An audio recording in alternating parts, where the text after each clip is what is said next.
sentido, o que nós estamos, na realidade, demonstrando é que estamos vivendo um tempo singular.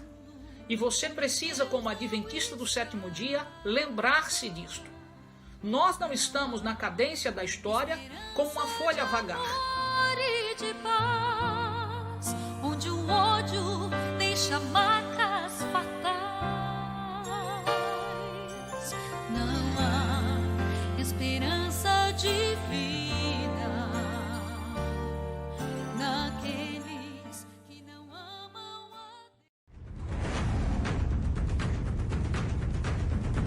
A partir de agora, o canal A Fé se Explica.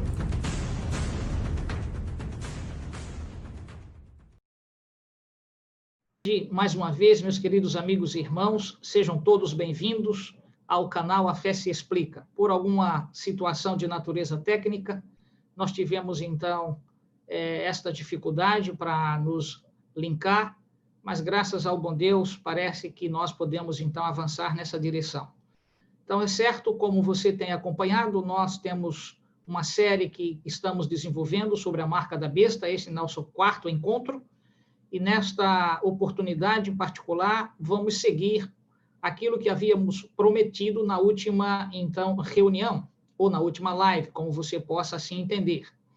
E o que ali havia prometido é que hoje nós trabalharíamos com um tema sobre a teoria dos 7 reis.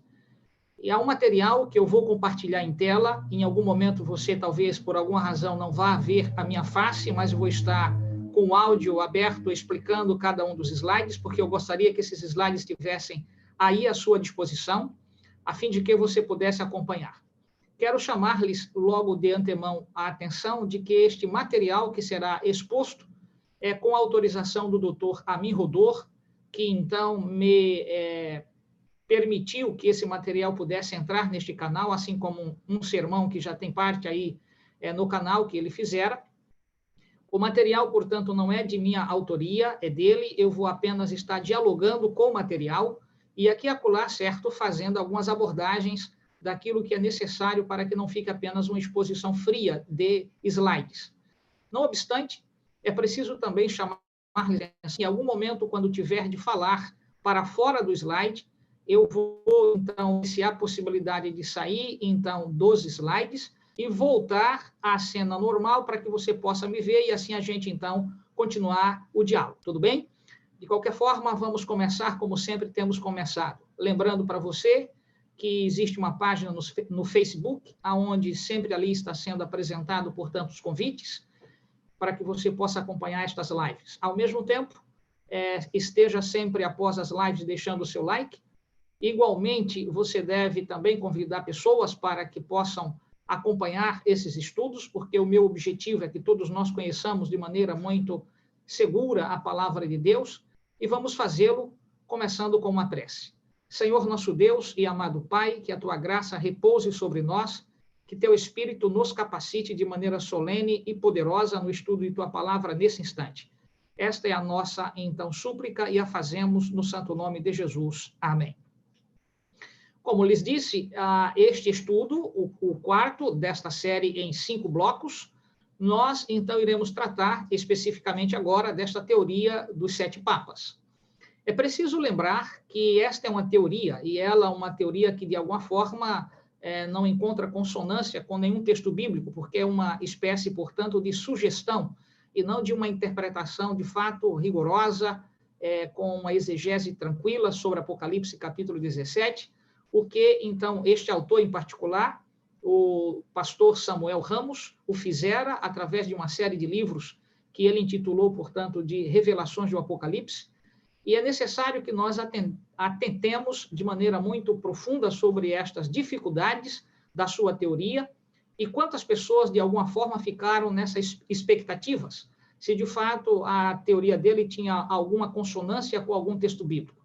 De imediato, é preciso atentar para alguns furos, inclusive do ponto de vista, eu diria, de um conhecimento básico de teologia. Por exemplo, na live anterior, eu lhes apresentei que as expressões que aparecem em Apocalipse, capítulo 13, capítulo 17 e Daniel, capítulo 7, como, por exemplo, a palavra reis ou reino, elas não designam um ser humano, uma pessoa em particular, mas exatamente um governo, poder, e não, então, como que fora interpretado nestes, eu diria, textos em particular do livro Revelações do Apocalipse, que são 3 volumes, e ali nos idos, portanto, de 2009, o Dr. Amir Rodor fez uma abordagem desta discussão com aquela obra, revelando, portanto, os furos do ponto de vista de narrativa teológica, e, ao mesmo tempo, um material que não está publicado, esse material está sendo publicado aqui,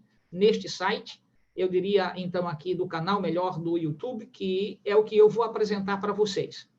Então, veja, reitero, o material é da autoria do Dr. Amir Rodor, fornecido a mim em razão exatamente da amizade e do apreço que tenho pelo livro, e aí, com a sua autorização, estarei abordando essas questões aqui, porque é um material de sua própria pesquisa. Aquilo que for de autoria minha, em particular, eu direi quando, portanto, dentro da abordagem, entrará a discussão da minha parte. Então, o que eu preciso que você atente nesse sentido? Primeiro, nós vamos, então, compartilhar a tela, compartilhar, e eu espero que esteja compartilhada aí para você, a fim de que nós possamos exatamente estudar essa teoria. Então, qual é a ênfase? O Dr. Amir Rodor, ele parte da seguinte abordagem. O que são, de fato, essas teorias dos 7 reis? E para que a gente possa atentar para esta singularidade, vamos, então, acompanhando slide por slide aqui em particular. Observem, de maneira direta, que quando nós, então, tratamos desta questão, a gente, de alguma forma, se pergunta o que, de fato, se quer com essa teoria.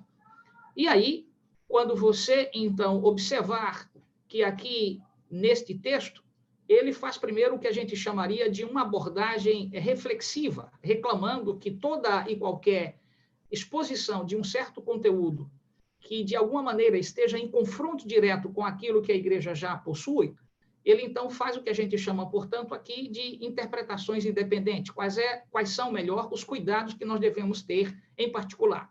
Então, os textos que aí estão dizem respeito ao espírito de profecia, o chamamento que Ellen White aí apresenta para que nós não sigamos decisões que são particulares diante daquilo que já se tem estabelecido dentro da igreja.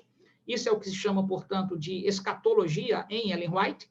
Por quê? Porque Ellen White tem uma série, portanto, de abordagem que, a partir ali de 22 de outubro de 1844, isso eu já apresentei, inclusive, aqui no canal, nós poderíamos, então, chamar de círculos concêntricos, e dentre esses círculos concêntricos, nós temos uma série de episódios que ocorrem ali anteriormente ao fechamento da Porta da Graça, de 1844 até, então, o período anterior da Porta da Graça, pelo menos ali 10 episódios. É esta escatologia que a gente não pode perder de vista, porque ela está revelada. E quando alguém aparece, portanto, com uma novidade, essa novidade precisa ser avaliada à luz do conteúdo que já temos, então, em revelação. É nesse sentido que a gente, então, precisa que você atente para essas expressões que estão aí. Estou demorando um pouquinho para que você possa fazer a leitura. Eu não vou fazer a leitura, portanto, do que está aí nesta tela, a não ser aquilo que será necessário para chamar, em particular, algumas expressões aqui muito singularmente expostas.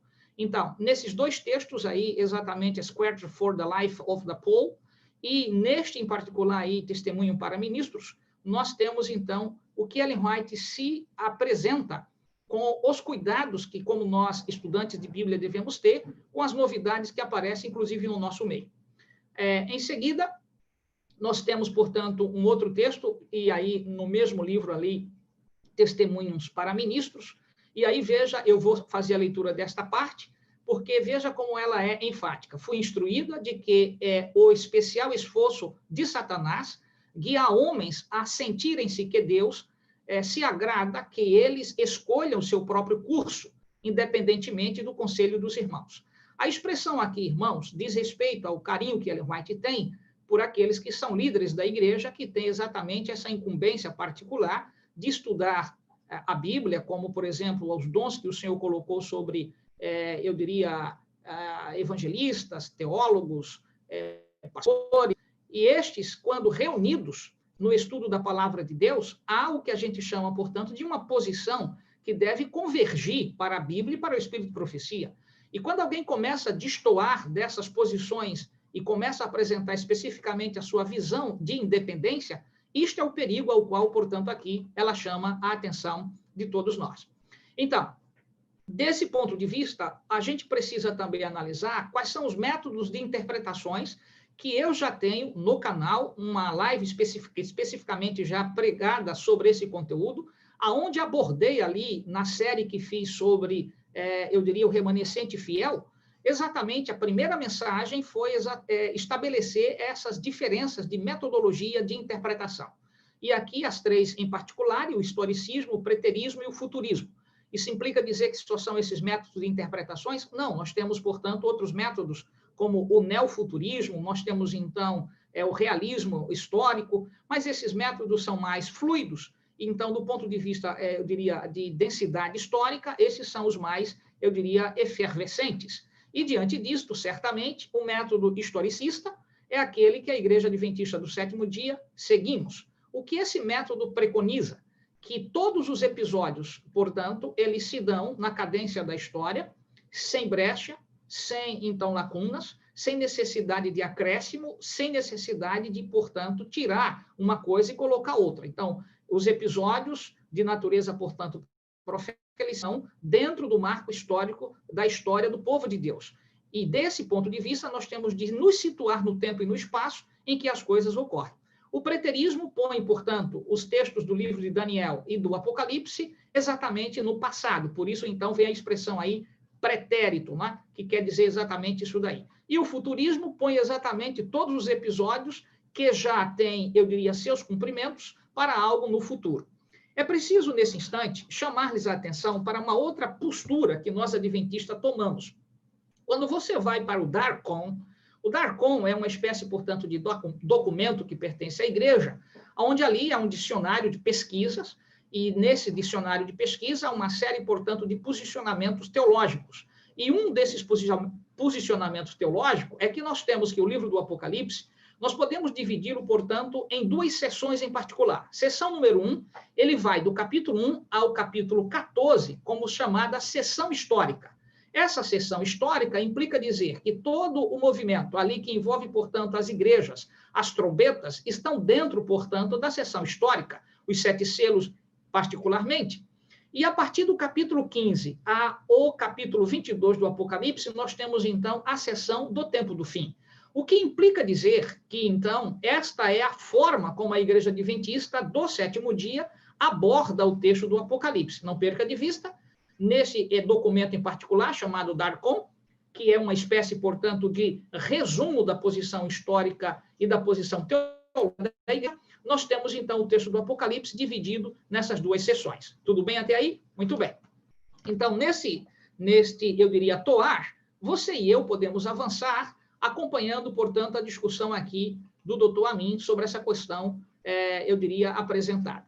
Que posição? Bem, o pastor, então, Samuel Ramos, que tem um doutorado na área, portanto, aí de ministério, né, lá na Andrews University, ele, portanto, tem a seguinte posição, lançada exatamente aí neste livro intitulado do que se chamaria, portanto, de As Revelações do Apocalipse.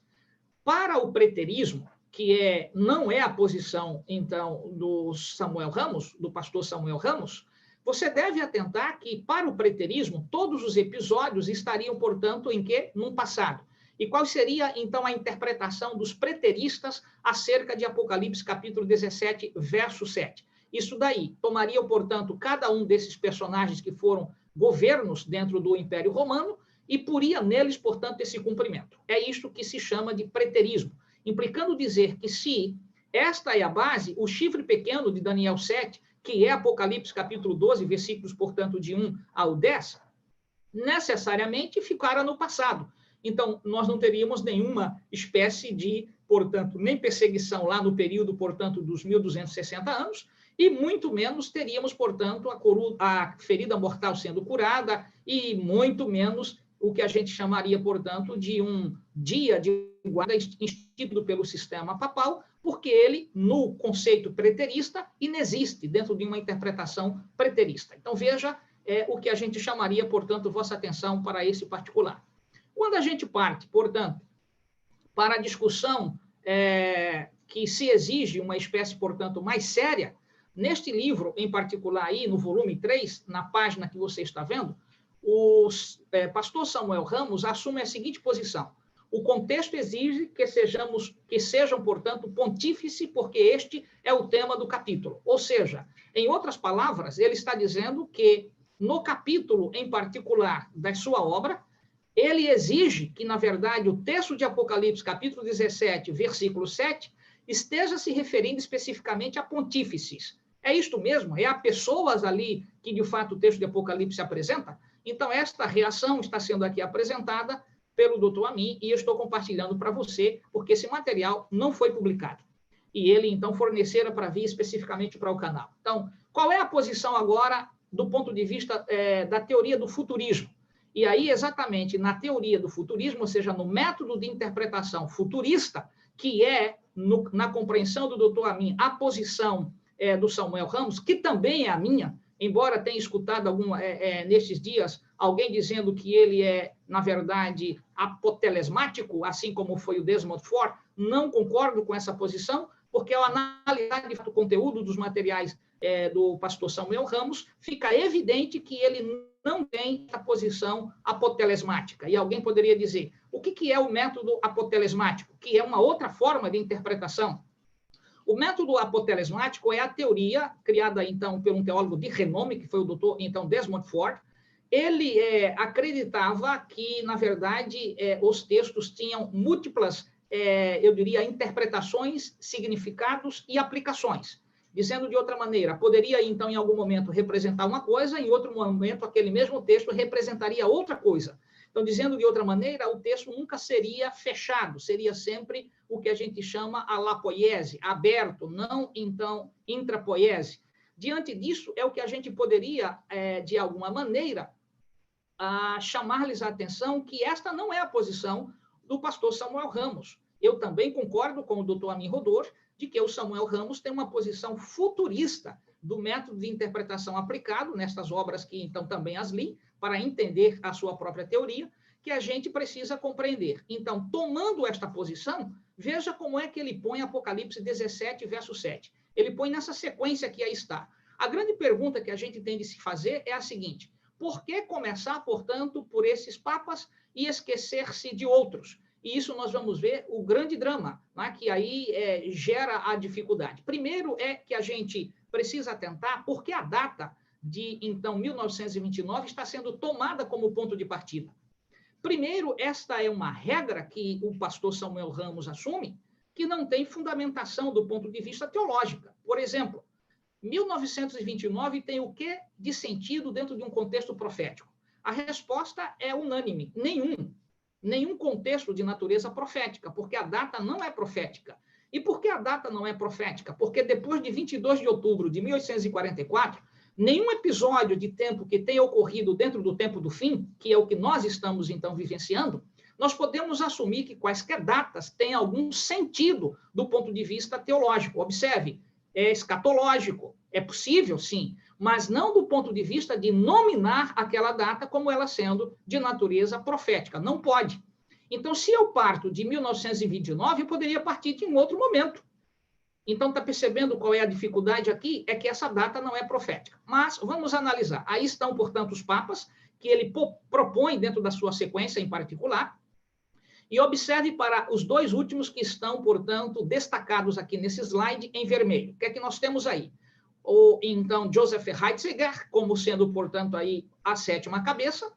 E aí, então, na posição do pastor, então, Samuel Ramos, ainda existe uma oitava cabeça, que seria, portanto, o próprio Satanás, jungido, portanto, com as chamadas sociedades secretas e outros termos que ele utiliza em sua obra para descrever que em Apocalipse há uma oitava cabeça. Eu tenho uma posição totalmente distinta disso daí, porque a Bíblia não apresenta um oitavo, a Bíblia apresenta, na verdade, 7 cabeças.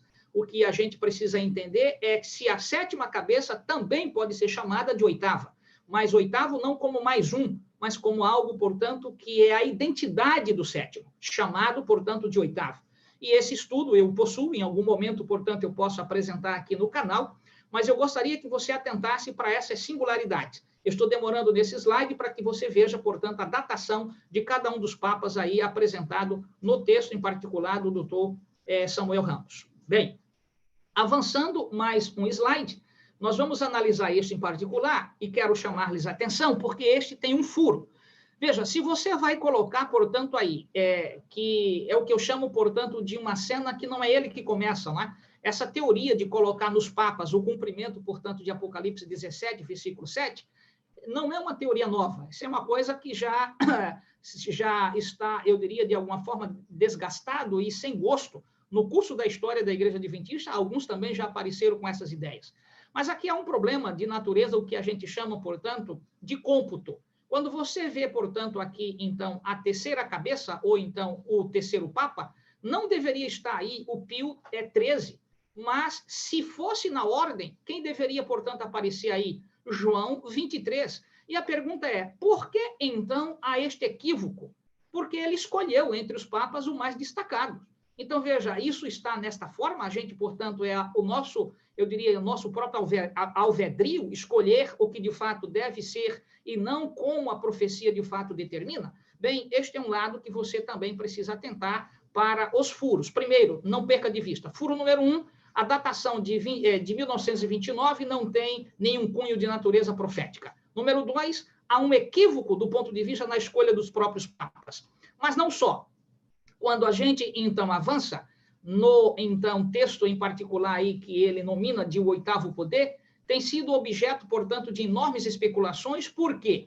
O doutor Amin, na verdade, ao analisar essa obra chamada, portanto, aí Revelações do Apocalipse, ele diz isso que você vê aí. Aí eu quero fazer essa leitura porque é útil a gente fazer essa leitura agora. Sem entender as implicações de suas reviravoltas confusas, depois da teoria futurista dos 7 reis pontífice, a partir de 1929, faz um retorno ao historicismo e afirma que o oitavo é Satanás, mais aquilo que nós vimos as chamadas sociedades secretas, como ele, então, acredita, ou seja, o pastor Samuel Ramos.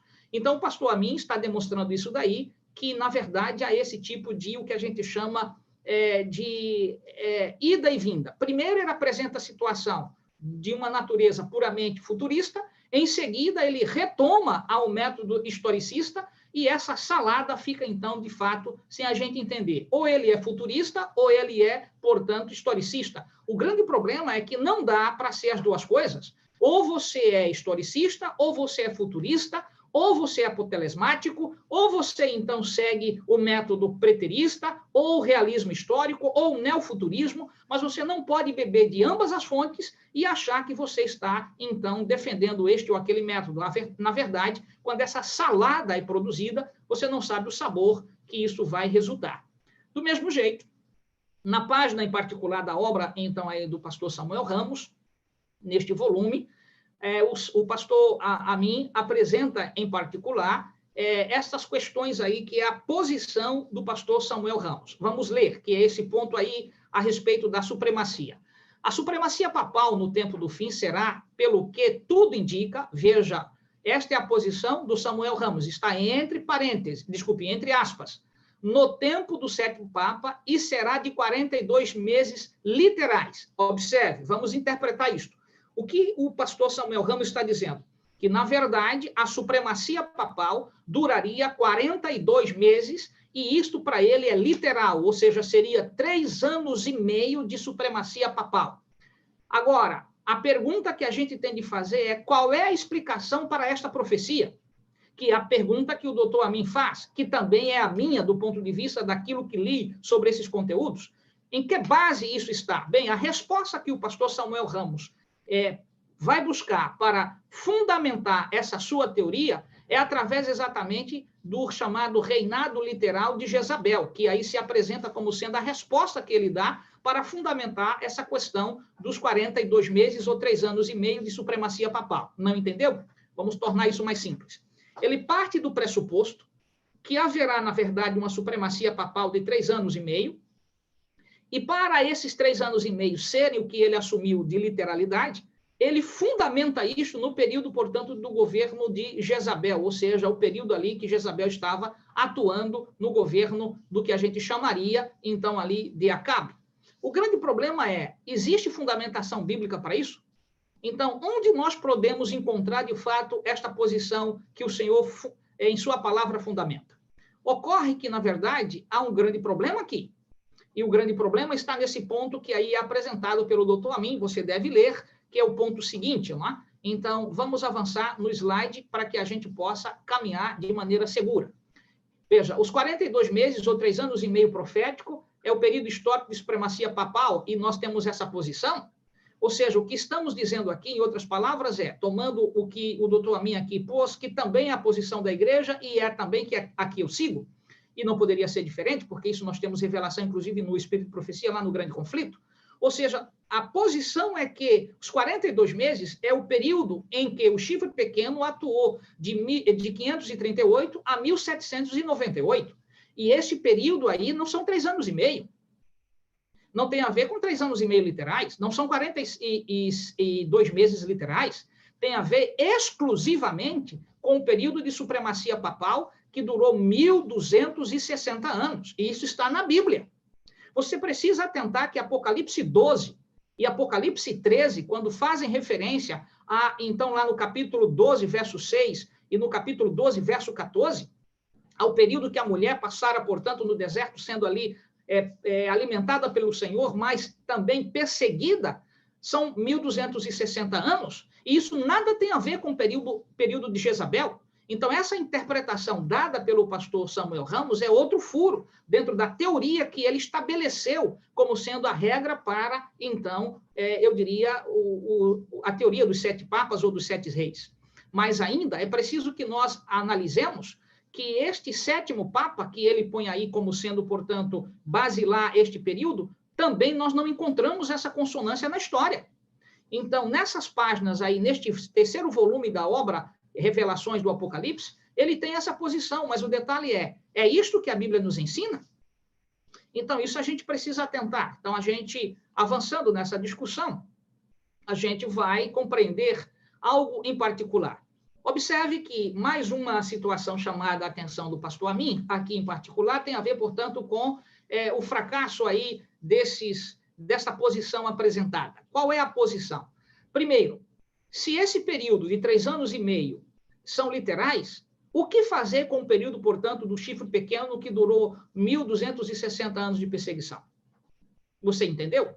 Ou nós estaremos com a Bíblia, ou nós estaremos com a teoria apresentada pelo, então, o senhor pastor, já jubilado, que é, então, o pastor Samuel Ramos. Então, eu preciso que você compreenda essa discussão. Ou seja, há uma enorme salada, que é isso que aqui se apresenta neste contexto. Ele mistura um conteúdo com o outro e que não tem convergência teológica. Porque se eu tiro os 1.260 anos, o que é que sobra? Nós vamos aplicar eu diria, esse período para onde? Ou seja, observe que o escape para ele é colocar que o período do chifre pequeno ocorreu, mas haverá uma reinterpretação disso no período da supremacia papal, retomando, portanto, esse período de 3 anos e meio de supremacia. A pergunta é, as profecias bíblicas já cumpridas, elas se reinterpretam? Outra pergunta singular aqui, as profecias bíblicas já, eu diria, reveladas e realizadas, elas reaparecem? E é exatamente o oposto. As profecias cumpridas, elas não reaparecem. A questão ali de, então, 42 meses, são 1.260 anos. E isso tem a ver com a atuação do chifre pequeno, nada tem a ver, portanto, com a atuação de mais um período de perseguição. Mas ainda, eu gostaria que agora demorássemos um pouquinho nesse slide, porque é algo que eu gostaria que você atentasse. Se o 7º Papa, portanto, aqui é Bento XVI, se ele, portanto, viesse morrer, que é o que diz aqui exatamente, e outro fosse escolhido, esse é o texto do livro, portanto, aí do pastor Samuel Ramos, teremos que rever este estudo. Veja, ele que está dizendo isto. Vamos ler de novo. Se o 7º Papa, Bento XVI, veja o que é que ele está assumindo, que o Papa Bento XVI era o 7º Papa, no seu cômputo. E aí ele diz, morrer e escolhido outro Papa, teremos que rever esse estudo. E Deus, então, nos dará humildade para prosseguirmos na busca da verdade. Porém, a convicção que o Espírito Santo está nos dando hoje não pode ser silenciada. Continua o pastor Samuel Ramos. Estou convicto de que Deus nos sustentará na pregação dessa mensagem e também nos dará humildade para corrigir, se for preciso, algum equívoco ainda não detectado. O grande problema é que não existe equívoco. O grande problema é que ele assumiu a posição que esta é a interpretação de Apocalipse, capítulo 17. Então, há o que eu chamo, portanto, aqui de um conflito de raciocínio. Um conflito de raciocínio, razão de quê? Se eu assumo que uma posição é de uma maneira e eu já coloco um substrato dizendo que ela não é daquela maneira, isso é o que eu chamo, portanto, de uma falácia de argumento. Porque se a verdade é aquela, não tem uma outra. Mas aqui ele já, de alguma forma, detecta que a sua teoria, de alguma maneira, está eivada de insegurança teológica. E aí vem a pergunta que o doutor Amin faz, exatamente agora, nessa parte que está destacada em amarelo. Onde está a prometida humildade para reconhecer o seu erro? E, de fato, por que reconhecer o seu erro? Porque não existe, portanto, dentro do conceito católico, de 2 papas atuando. Bento XVI não morreu, ou seja, quando nós tomamos aí a situação de Ratzinger, que ainda está vivo, junto, portanto, aí com o Papa Francisco, a pergunta que se tem a fazer é, temos 2 papas atuando? A resposta é negativa. É um equívoco tomar esse tipo de posição, porque é um erro também muito simples para aqueles que estudamos Bíblia Sagrada com acuidade e olhando as coisas com maneira, eu diria, séria de pesquisas. Quando você vai para o chamado direito canônico romano, e o direito canônico católico, que são coisas parecidas, mas não são iguais. O direito canônico, eu diria romano, ou direito romano canônico, é diferente do direito canônico católico, em determinadas questões. Mas o que eu quero chamar a atenção é que no direito canônico católico, não existe a possibilidade de 2 papas atuarem. E você vai se aperceber que ainda também não existe a teoria de Papa Emérito, que foi o chamado escape que o pastor Samuel Ramos tentou fazer para remendar a sua teoria. Porque, vejam, se a 7ª cabeça era, portanto, Bento XVI, e ele, portanto, não está atuando, entrou um outro, que é exatamente o que está atuando, a pergunta que se faz é, então são 8 ou são 9? Porque se o 8º era o próprio Satanás com as sociedades secretas, após, então, Bento XVI, a pergunta que se faz é, se Bento XVI está ainda vivo, e então o Papa que está aí, que é o Francisco, ele está, portanto, atuando. Pergunta que se faz é a seguinte, então, quem será, portanto, a outra cabeça, como na teoria apresentada? Uma 9ª cabeça? Então, observe que nós temos uma série de furos, mas não só. Vamos analisar isto a partir de documentação mais séria, e de uma análise exatamente teológica mais profunda. E aí vem o que a gente chamaria, portanto, de promessa do autor. O doutor Amin, portanto, usa, portanto, aqui os seus argumentos para dialogar com o, então, pastor Samuel Ramos, e aí você está vendo o que aí se põe, né? Na verdade, de maneira muito solene, o que é que a gente tem aqui? Nós temos, então, que talvez apenas a morte de Bento XVI e a substituição dele, porque toda a teoria dependia da longevidade de Bento XVI, poderá chamar a atenção do autor para a realidade do engano de sua teoria. Ou será, de qualquer maneira, por enquanto, isto está no ventre do futuro. Isso o pastor Amin Rodô escreveu aí neste ano, na chamada tréplica que ele deu, portanto, a Samuel Ramos, em razão dos discursos que fizeram, e vem, portanto, aí o problema levantado. Na verdade, como, portanto, Bento XVI ainda não morrera, vamos, então, agora compreender de outra maneira, que é o seguinte. Pastor Amin faz essas observações que eu quero chamar-lhes a atenção aqui. O autor certamente não sabia que a morte é apenas uma das 2 formas de um papa terminar o seu pontificado.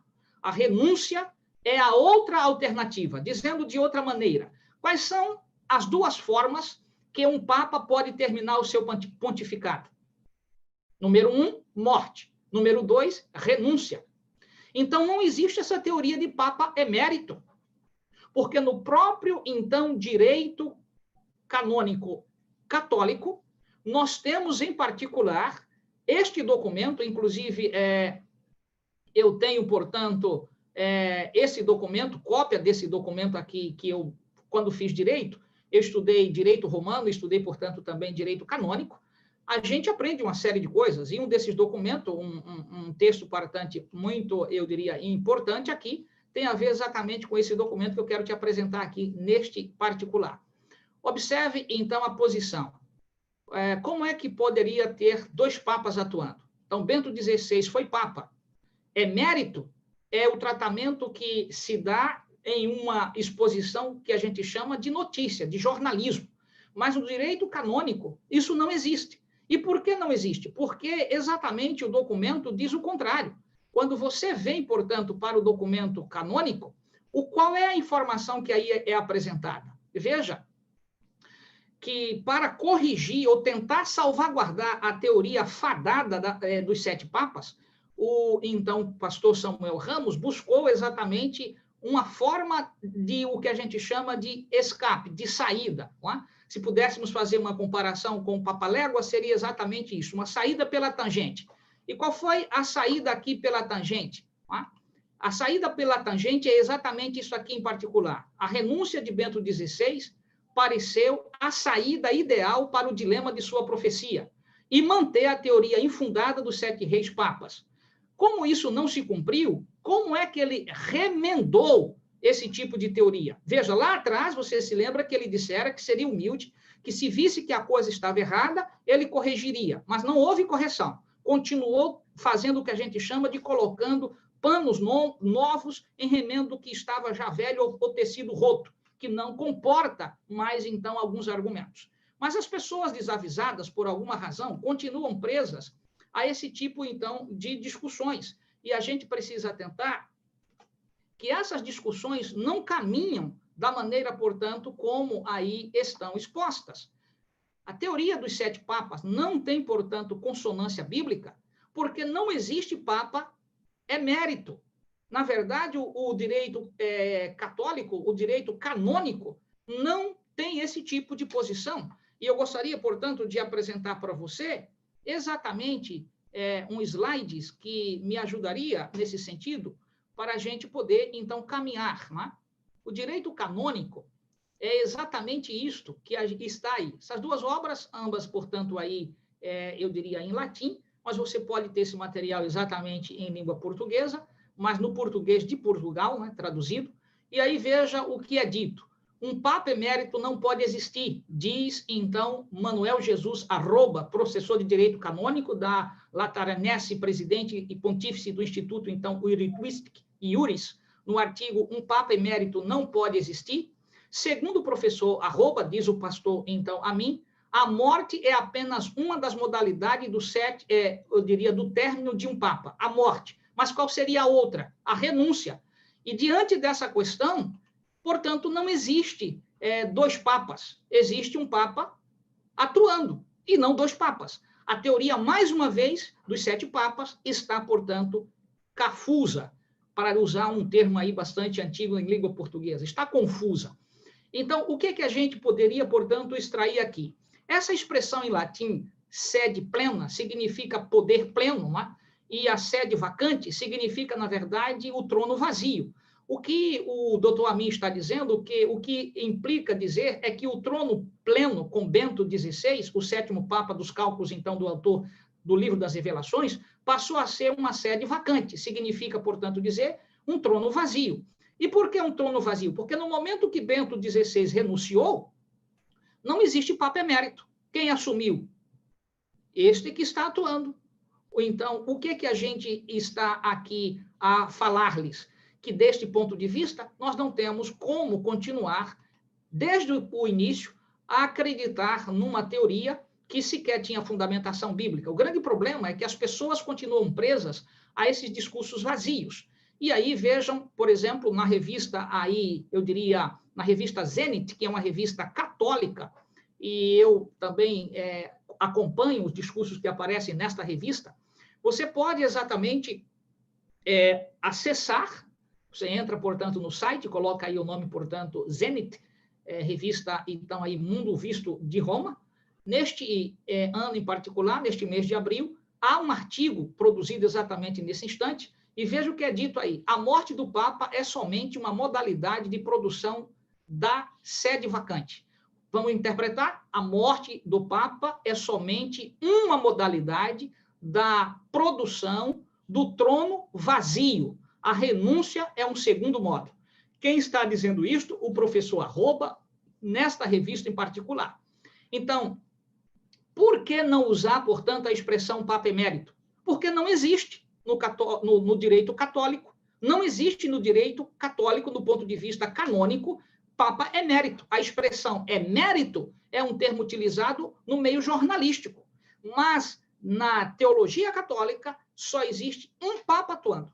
E isso implica dizer que a teoria de chamar a presença, portanto, aí de 2 papas comungando, tudo isto não passa de outra falácia proposta neste, eu diria, artigo produzido aí pelo pastor Samuel Ramos. Eu gostaria que você atentasse, portanto, para esse slide. Eu vou demorar um pouquinho nele apenas para que você possa acompanhar os raciocínios aí do pastor Amin. Não obstante, não vou fazer muita abordagem sobre ele, porque ele vai ficar disponível aí no canal. Eu gostaria que você apenas atentasse que quando quisesse rever, podia, portanto, ir lá e pode fazê-lo. Ao mesmo tempo, eu gostaria também de agora fazer o que eu chamo de confronto de final de, eu diria, de ataques. Observe, se Bento XVI foi Papa, embora continue vivo, não é mais Papa. Esse é um argumento que o pastor Amin aqui põe, e é um argumento, eu diria, que você não precisa ir muito longe com o seu raciocínio. Se ele foi Papa, agora não é mais Papa. Assim, o 7º passou. Porque quem era o 7º? Você se lembra do segundo slide lá atrás? O 7º, na teoria, portanto, do pastor Samuel Ramos, quem que seria? Bento XVI? E se ele passou, se não é com ele, portanto, que a profecia do Samuel Ramos se cumprira, a pergunta que se faz é, então, quais são os 3 anos e meio? Mais ainda, como poderia ter surgido, portanto, o decreto dominical? Se aquele que era a 7ª cabeça não é a 7ª cabeça. Não é o 7º. Então, a pergunta que a gente tem de se fazer, meus queridos amigos e irmãos que me escutam neste canal diversas vezes, é a seguinte: nós estamos preocupados, de fato, em estudarmos nossa Bíblia e compreender as verdades à luz da história da Igreja Adventista ao longo, portanto, de suas abordagens teológicas, ou estamos seguindo, portanto, esses que aparecem aqui e acolá, em cada época da história, com teorias que não podem, portanto, resistir à plena revelação do Espírito de Profecia e da Bíblia Sagrada? Quando eu, mesmo que tenha, às vezes, determinadas posições, e apenas nesse canal abri uma, em particular, sobre a interpretação que eu ponho sobre as 7 cabeças, eu não estou dizendo, e disse isto, inclusive no meu livro, que eu não estou dizendo que aquela, portanto, é a última observação ou razão de minha exposição. Estou dizendo, em outras palavras, que eu não concebo a teoria de que, portanto, o Egito e a Síria façam parte do cômputo da profecia de Daniel 2 e Daniel 7, porque não aparecem ali no texto. Mas, ao fazer isto, eu não perco de vista o método histórico-profético, ou seja, o método historicista. Não obstante, também não proponho nenhuma teoria em relação a papas, porque, na verdade, o texto bíblico não caminha para esse sentido, para apresentar um personagem, mas o poder papal. E o poder papal é diferente de um personagem na história, eu diria, do sistema papal. Portanto, isso eu preciso dizer-lhes, e estou lhes dizendo. Ao mesmo tempo, é preciso também atentar que nós não podemos caminhar a nossa fé baseado em alguém que chega com uma novidade e você se embeleza com ela e depois você se frustra. Porque toda a expectativa para aqueles que estavam esperando que algo ocorresse, em particular com o pontifício, então, do Bento XVI, ou então Ratzinger, nada disso ocorrera, porque estão colocando o olhar, como eu digo lá, portanto, no texto do livro que escrevi, no lugar errado. Estão colocando o olhar no tema errado. Não tem a ver com o Papa, não tem a ver com, eu diria, o Vaticano, tem a ver exatamente com os Estados Unidos da América, que faz com que a ferida mortal seja curada. O que eu estou dizendo, em outras palavras, que em 1929 não existiu ferida curada. Não, a Itália não pode ser ela mesma que cure a sua própria ferida. A Bíblia apresenta em Apocalipse 13 que quem cura a ferida, ou seja, a besta que então recebeu o golpe ali, eu diria, de morte, os Estados Unidos da América. É ele que cura a ferida. Então, a Itália não pode ser. Então, o edito de Benito Mussolini, em particular, tem o que a gente chama de fundamento histórico, mas não tem fundamento escatológico, não tem ali nenhum cumprimento profético. A gente precisa atentar para essas singularidades. Então, aí vem, eu diria, uma citação direta que o doutor Amin faz aí do professor Arroba, que ainda observa, está aí exatamente, que Bento XVI disse que ele não é mais o bispo de Roma, sucessor de Pedro, não possui mais o dom da infalibilidade, nem jurisdição de governo sobre a igreja. E aí, é claro, se ele mesmo dissera isto, agora continua alguém dizendo, não, ele é papa.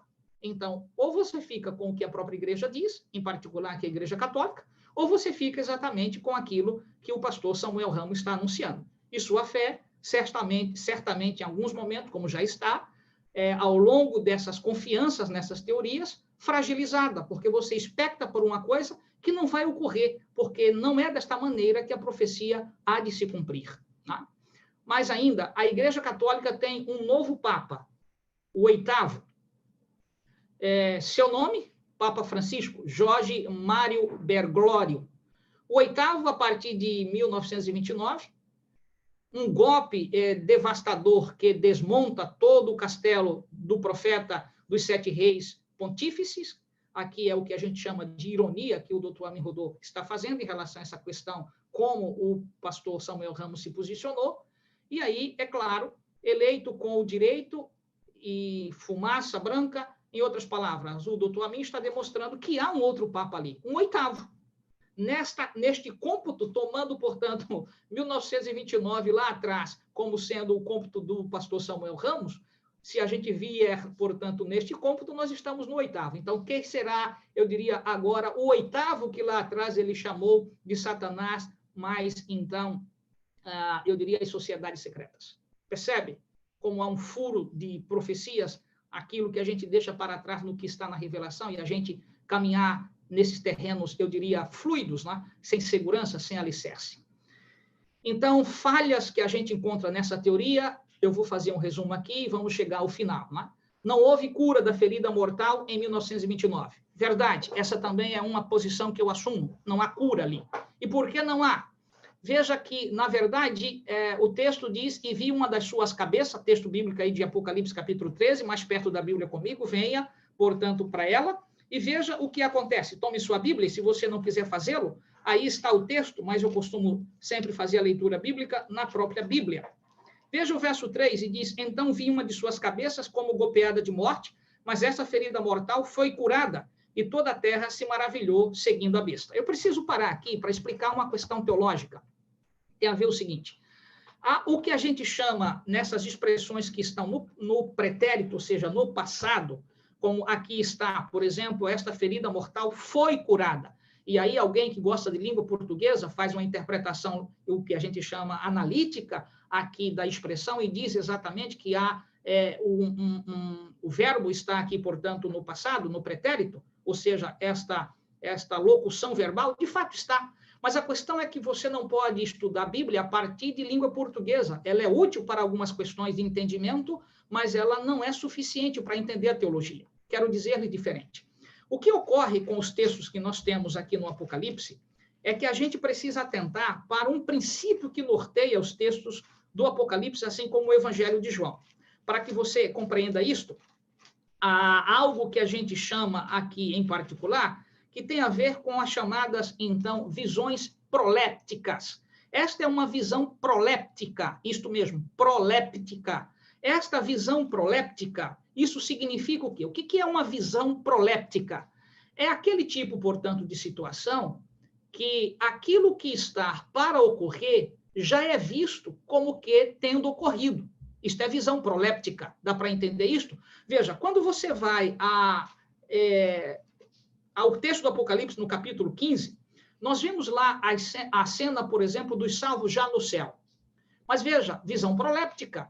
Aquilo que está para ocorrer, João já, então, antecipa, dizendo de maneira como que já tenha ocorrido, já tenha se cumprido. E isto é o que nós chamamos, portanto, de visão proléptica. Isto ocorre em diversos textos do livro do Apocalipse. Inclusive, tudo aquilo que a gente poderia chamar, portanto, de que o que está por vir já é aqui desfrutado pelos salvos, porque o céu para nós não é uma teoria.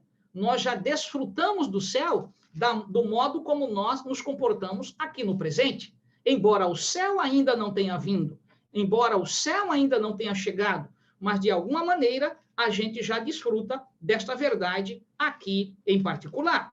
Então, isto é o que se chama de visão proléptica. Então, a ferida mortal fora curada, na visão que está por vir, sim, porque na visão do Evangelho, e aqui do texto do Apocalipse, aquilo que, de alguma forma, é real e literal no futuro, entra aqui, então, no presente, como sendo, portanto, o que a gente chamaria de uma experiência espiritual. É a isto que nós chamamos, portanto, de visão proléptica, ou seja, as antecipações de cenas. Então, dito isto, quando a gente aqui faz a leitura do capítulo 13 e que você encontra que está no pretérito, você deve lembrar que está dentro de uma visão proléptica. Para você entender isso de maneira mais simples, quando você vai ao Evangelho de João, por exemplo, os especialistas, teólogos na área, portanto, aí dos evangelhos, e há muitos aí, eu diria, poderíamos citar nomes aqui, como o caso, por exemplo, do nosso meio, o próprio pastor, então, o próprio pastor Paroski, não é? Então, quando o pastor Wilson Paroski, que é um especialista no Evangelho de João, o próprio Evangelho de João é tomado, portanto, como sendo o que a gente chamaria de um evangelho escatológico. O que é um evangelho escatológico? É que a escatologia no Evangelho de João já está inaugurada. Aquilo que está, por exemplo, para o futuro já é tomado no presente. A isto é que se chama, mais uma vez, visão escatológica inaugurada. E isto também, que é o mesmo autor do Evangelho, a carta, portanto, do Evangelho, como também o eu diria aqui o texto do Apocalipse. Então, quando se diz que viu uma de suas cabeças como que ferida de morte e a sua chaga mortal foi curada, é porque a visão já é tomada daquilo que está por vir como sendo realizada. Visão proléptica. O que está, então, por vir já é antecipado. Dito isto ainda não aconteceu. E por que não aconteceu? Porque a ferida mortal, ela será curada por quem? Pelos Estados Unidos da América. E é ele, portanto, que cura essa ferida e a besta passa a ser adorada, então ela passa a atuar. E isso a gente precisa, portanto, não perder de vista. Então, quero avançar aqui, demorei um pouquinho nesse slide para poder justificar isso aqui para você, tá bom? Ao mesmo tempo, eu quero, portanto, aqui apresentar uma síntese baseada exatamente nesses slides aqui do Dr. Amin, e vamos fazê-lo a partir das falhas da teoria. Falha número 1. Primeiro, a gente precisa, então, aqui atentar que a expressão, portanto, pouco é olegos em grego, né? Tem a ver exatamente que nada tem a ver, portanto, com esse período aí que ele colocou lá, o Samuel Ramos, como o período lá do reinado de Jezabel. Esse é um problema a mais que ele ali põe. Essa outra teoria em relação, portanto, que o sétimo passou com a renúncia de Bento XVI, e aí vem a pergunta, se o sétimo passou com a renúncia de Bento XVI, e o oitavo fica onde? Essa é uma pergunta que o doutor Amin faz. A profecia do autor em discussão não se cumpriu e seus malabarismos não explicam o fato real. O atual Papa Francisco é o oitavo, a partir de 1929. Assim, os cálculos do nosso novo profeta não têm qualquer valor, exceto provar que suas profecias são falsas. Nos dias de João, 5 já haviam caído, e aí vem a posição do pastor Amin, como poderia ser papas a partir de 29? Essa é uma pergunta também muito forte, que lá no texto Revelação do Apocalipse do pastor Samuel Ramos não é respondida. E isso todos nós que estudamos Bíblia e com muita acuidade devemos estar nos perguntando quem poderia ser, portanto, Papa, se lá João sequer o sistema papal havia sido instituído? Essa é uma pergunta que também eu faço. Então, nós não podemos atrelar ao cumprimento profético a seres humanos, a papas. Então, o 7º Papa, a partir de 29, passou. E o 8º, insiste o doutor Amin, Bento XVI, o 7º Papa, desde 1929, passou. A questão não é se ele continua vivendo, mas se ele continua Papa. Foi eleito um novo Papa, o 8º, a partir de 1929, e este não cumpriu a profecia do autor das Revelações quanto ao 8º. E aí, é claro, realmente não cumpre. E aqui eu gostaria, portanto, de apresentar o último slide, para não ficar muito grande esta série, embora não seja tudo isto somente, não é? Há muitos outros slides aqui, pelo menos mais, acho que mais uns 14, mas eu não gostaria de terminar deixando você com um conhecimento muito, eu diria, seco, né? Mas é preciso que a gente também lubrifique com a presença do nosso amigo Espírito Santo estas verdades. Então, vem aqui uma pergunta. O fracasso de uma teoria que a gente precisa, então, estar atento. Qual é o fracasso dessa teoria? Aí estão, portanto, as páginas citadas, em particular, da obra do pastor Samuel Ramos. Eu não vou fazer essa leitura, você está vendo aí, então, como isso ocorre. Lá ele dizia que tinha 99% de certeza na sua própria teoria, 1% era a dúvida que ele tinha. Não obstante, ficou revelado que era 99% de falsa teoria.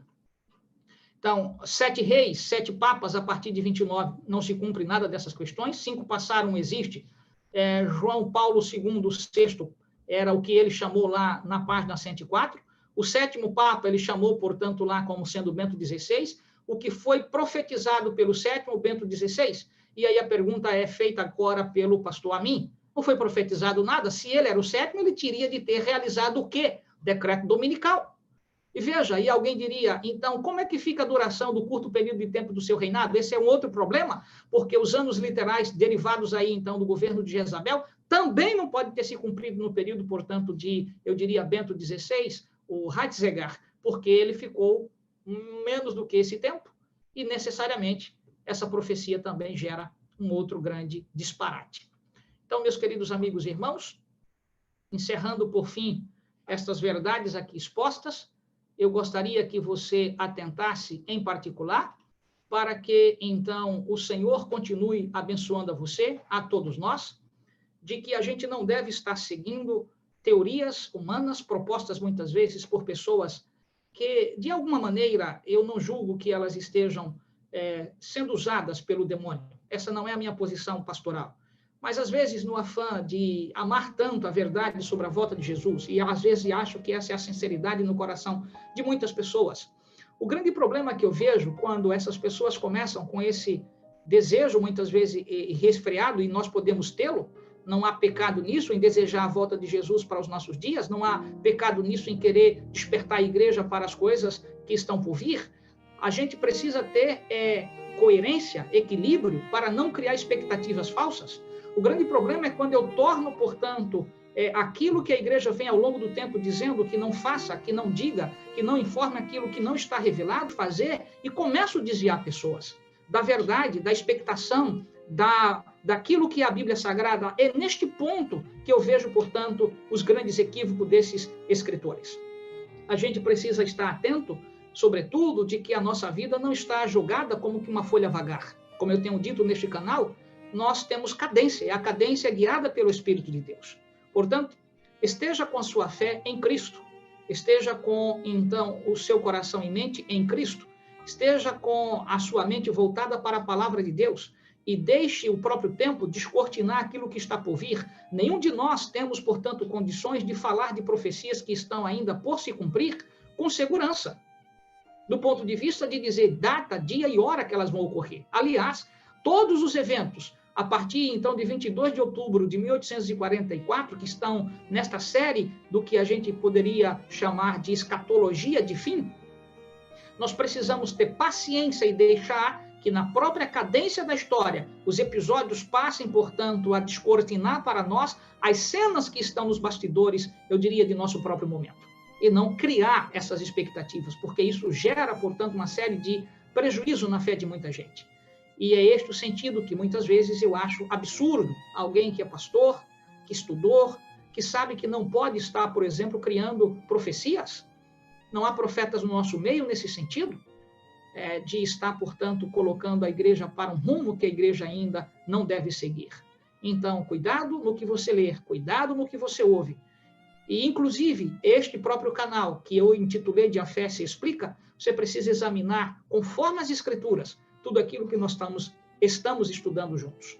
Por quê? Porque também não me ponho como a última palavra na igreja adventista, mesmo porque, reitero, não sou teólogo.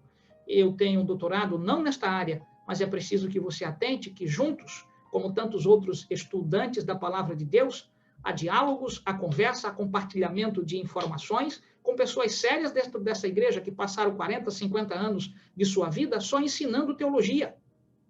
E a igreja não pode estar equivocada ao longo, portanto, de sua história. Naquilo que a igreja, de alguma forma, tinha posições históricas equivocadas, essas questões ficaram, portanto, corrigidas, mas do ponto de vista de revelação, esse é o grande problema, não confunda, às vezes a gente tem uma posição histórica, e uma posição histórica a gente pode se perder, mas aquilo que está na revelação, nós não podemos mais estar fazendo projeção. Está revelado, ou a gente aceita, ou a gente rejeita. Agora, em projeção histórica, isso também não pode ser teologia, eu diria teologia. Né? A projeção histórica, ela pode ser funcional, como a gente chama muitas vezes, de um médium, né, que faz projeção. Não vai acontecer assim. Se ocorrer, tudo bem. Se não ocorrer, quantas pessoas serão, eu diria, feridas em suas expectativas? Então, amigos, que o Senhor vos abençoe, lhes dê, portanto, a bênção de continuar estudando a palavra de Deus, mas naquilo que ainda está por ser revelado, não criem expectativas falsas. E a verdade é una. O que está na palavra, isto é suficiente para, eu diria, arregimentar a nossa fé.